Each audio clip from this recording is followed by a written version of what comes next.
tried knocking a ripe mango from a tree by throwing a stone? You were using the basic mechanics of track and field. Today, we are going to build our own shot put from scratch using everyday items and master the precise, safe technique needed to throw it across the field. You'll need a small polythene bag, some wet sand or river stones, a piece of sturdy string, and some white wood ash. Competing in field athletics does not require expensive official equipment. With these local materials and full-body coordination, you can train exactly like the professionals. Step 1 is to pack your wet, compact sand or small, smooth river stones deeply into the bottom of the polythene bag. Next, twist the loose end of the bag tightly. Tie it off securely with your string so the material inside compresses into a rigid, heavy ball. The final size of this ball is critical.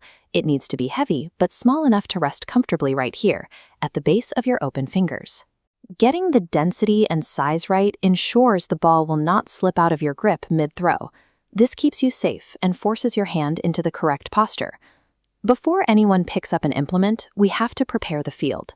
Use your wood ash or white chalk to draw a clear throwing circle and extend 2 lines outward to mark a large V-shaped landing sector. This establishes our legal throwing area. The athlete stays inside the circle, aiming down the V. If your shot put lands outside those lines, it's a foul. It must drop completely inside the sector to count. Once the boundaries are set, we follow the golden rule of throwing. Wait for the teacher's whistle, then throw together and collect together. These visual boundaries and strict synchronized retrieval rules are absolutely mandatory. They guarantee the landing zone is clear, preventing severe impact injuries.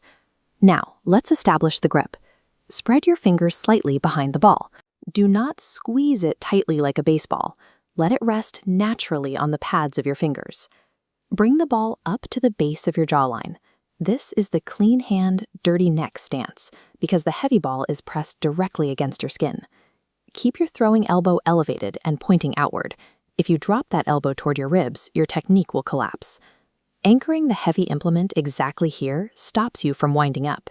It forces your arm to push in a straight line, which protects your shoulder joint from painful rotator cuff tears.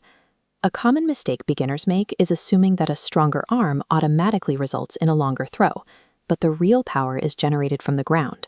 Stand sideways inside your circle, bend your knees, and load your body weight entirely onto your back foot. As you begin the throw, drive off that back leg and violently twist your hips forward. This rotational power is called torque. Maximum throwing distance is achieved by transferring kinetic energy from the ground up through your body's rotation. Your arm merely acts as the delivery mechanism. With all that lower body power built up, you might be tempted to pull your arm back and throw the heavy ball like a cricket bowler. Do not do this. Throwing a heavy object behind your head will destroy your shoulder. You must perform a put, a violent, direct outward push straight away from the neck. Imagine you are pushing a stalled taxi on the street. You wouldn't use a throwing motion. You get your body behind it and push forcefully from your chest. As your hips rotate forward, extend your arm fully and push the ball upward at a 45-degree angle. Watch the ball land, but hold your ground. After the implement hits the grass, you must exit from the back half of the throwing circle.